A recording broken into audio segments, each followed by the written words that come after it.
Hi, I'm Nathan Smith. I'm the lead instructor for the 5500 course, and here we are in week 4. Can you believe how fast this semester is going by?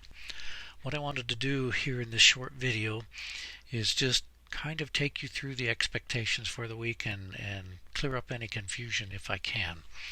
Alright, so our objective for this week is to do two things. We want you to design a technology enhanced learning like you did last week, or professional, which we'll get into in a minute, experience that meets one or more of the ISTE Standard 2 for teachers, which are further down the page here. So if you go down, there's the ISTE Standard 2. We're going to try and meet one of those or more in our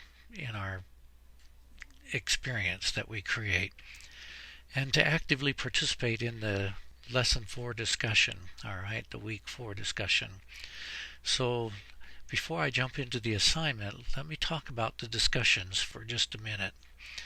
In the past 3 weeks, we've had everybody in one big group because I wanted you to get to know one another, and it's good to make those connections across boundaries, elementary teachers with secondary teachers and so forth. So it was great to do that, but it was also a little bit of a struggle because we were dealing with 1,100, 1,200 posts every week.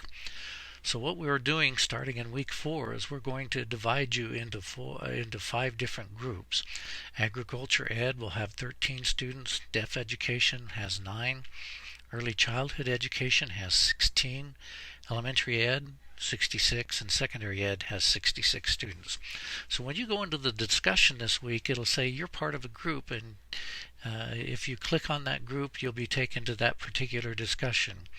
So in order to work in groups, it's really important that you watch this video right here on creation and interaction of groups in Canvas. This is a student video, and if you're interested in the resources section of our website, we have lots of Canvas tutorials about everything to do as a student or everything you can do as a teacher in Canvas.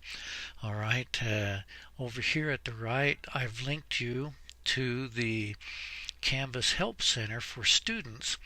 And so here's all of the different guides for using Canvas for students. If you want to figure out how to use groups here in this guide, every browser comes with a find command in it. It's usually in the edit menu. There's my find command, and most of the time the shortcut key on a Mac is Command F. That will bring up the find box. On a PC it's Control F, and you type in what you're looking for, and everything in highlights is answers to questions on how to use groups. So use that as well. It's a great learning experience, and every school in the state has had Canvas learning management system provided to them by the state, and the schools are just hurting for teachers that can use Canvas well. All right. So the assignment this week is, first of all, participate in your group discussion. All right. What we want you to do, we want you to do two things in the discussion. We want you to share your takeaway from the sections in Experience 4. So as you work through each of the 4 sections and maybe the optional section, we're not looking for regurgitation of content.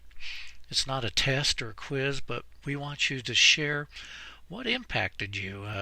What did you find that was helpful, that was new to you? And then that discussion will be awesome. All right. So this is a discussion. So please participate with others in the group. If we look at the scoring rubric for the discussion, it's worth 5 points this week. And if you shared your thoughts and ideas and resources and other takeaways from Experience 4 and responded to other students in the group, you get the full 5 points. I'm not putting a number on it this week. Just be active and respond, at least to somebody. If you shared your thoughts, ideas, and resources and other takeaways from Experience 4, but you didn't have time to respond to other students, that's 4 points. If you didn't get a chance to share your thoughts, ideas, etc., but you did respond to other students, I'll give you 3 points. If you didn't do anything, it'll be an incomplete. So that's how the discussion is supposed to work this week. Let's talk about the assignment. In the assignment, we just talked about the discussion part. What we want you to do is to create a technology-enhanced learning experience, and that has a checklist that you can follow right there, just like you did last week, or a technology-enhanced professional experience, and submit that PDF product in Canvas Experience 4. Whichever you decide to do, please make it something that you'll personally use. I just hate going to classes where I have to jump through hoops. I like to come away with things from a class that I could personally grow from and experience from, and that's what I want for you as well. So as you're looking for technology to incorporate into your classes, whether for learning or for a professional experience, look for things that are useful and interesting to you. All right, you have a couple of assigned readings.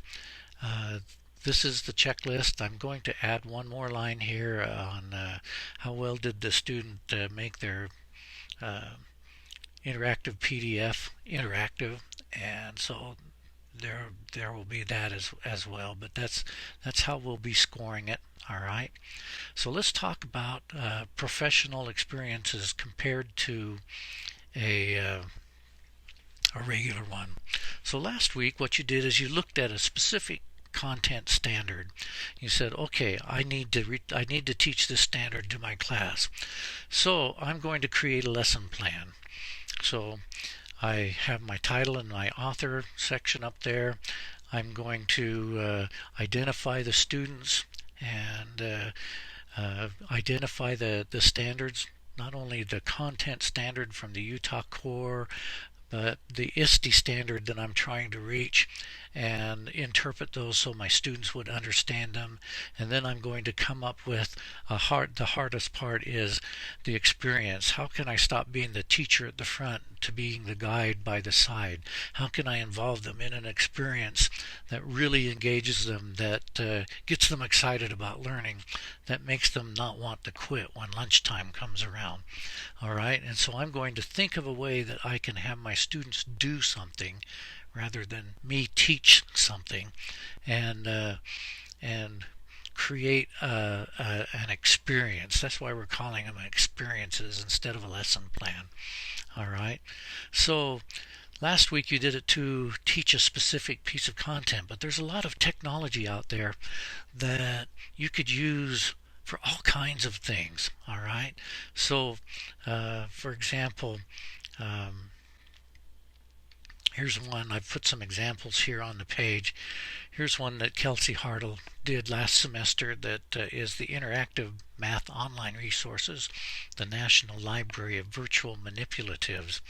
And so this would be a tool that she could probably use all year in a lot of various standards that she's going to try and teach.